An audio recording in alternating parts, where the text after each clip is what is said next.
নু কি করছো? বানানাতে কালার করছো কেন? খাবো। দেখি দাও তো। আর একটু কালার করতে হবে এখন। কেন? আরে এটা তো টয়, এটা তো রিয়েল না।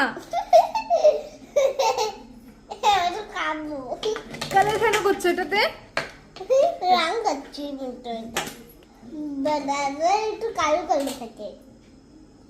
তার মানে তো বানানা পচে গেল। এটা খাবে? হ্যাঁ।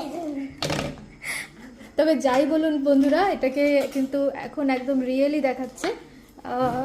এমনি এটা একদম সম্পূর্ণ ইয়েলো ছিল, একটু কালার কালো ছিল না। আর মানু এটা দেখুন একদম রিয়েলিস্টিক বানিয়ে দিয়েছে, লিটল আর্টিস্ট। আপনাদের এই মানুর ড্রয়িং কেমন লাগলো অবশ্যই কমেন্টে জানাবেন। Bye bye.